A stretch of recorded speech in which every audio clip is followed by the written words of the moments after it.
Det hele startede i 90'erne, da Jallow blev smidt ud af sit hjemland. Jallow er født og opvokset i Vestafrika. Han har været journalist hele sit liv, men da han på et tidspunkt skrev noget kritisk over for dem, der styrede landet, blev han jagtet for livet. Han hoppede på et skib, og der lå han nede i en container i 14 lange dage. Efter 3 dage uden mad gik han op på skibet for at få noget at spise. Han fandt ud af, at skibet var i Portugal, og først der fandt han ud af, at det var på vej til Danmark. Da skibet endelig var ankommet til Danmark, satte Jallow i bag tremmer i 1 dag i Danmark. Han kunne ikke få dansk statsborgerskab, da han ikke havde dansk pas, og de ikke vidste, hvem han var. Efter 1 dag i fængsel blev Jallow løsladt, og han fik forklaret sin situation. Derefter gik han over i udlændingsservice for at bede om opholdstilladelse i Danmark.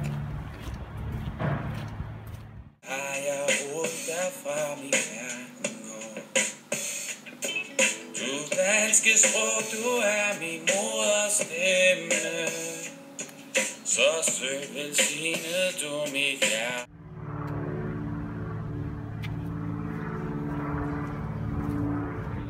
I starten, da Jallow var kommet til Danmark, kunne han godt opleve racisme en gang imellem.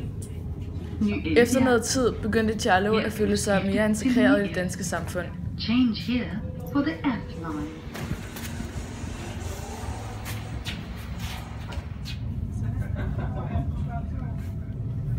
Han behandler folk godt, og han bliver også selv godt behandlet. I dag er Jallow blevet journalist i Danmark, ligesom han var i sit hjemland.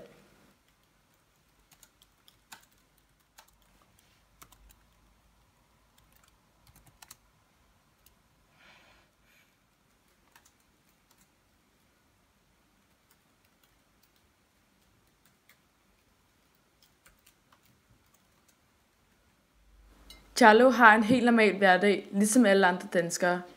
Han står op om morgenen, går på arbejde og er sammen med sin familie. Han har fået en kone og 2 børn i Danmark. Jallow har 2 børn. De går begge i skole på Østerbro, og de er lige så glade og sociale som andre. Hele familien er glade for at bo i Danmark, og de føler sig godt integreret i det danske samfund.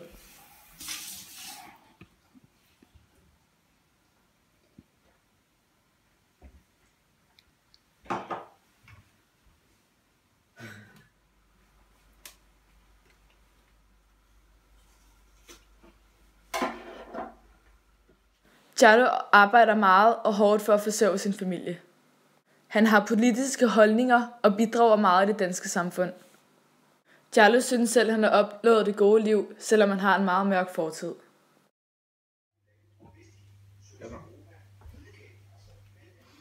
Om aftenen, når han er færdig med at arbejde, er han sammen med sin familie.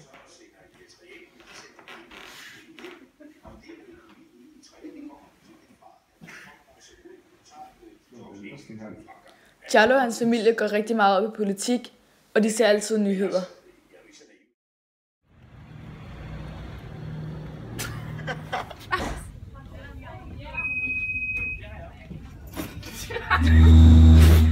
Jeg sidder nemlig på siden om. Stop den! Tryk!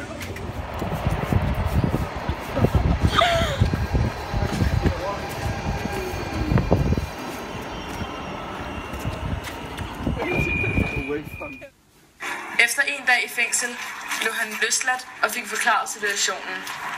Han gik... Jeg kan ikke!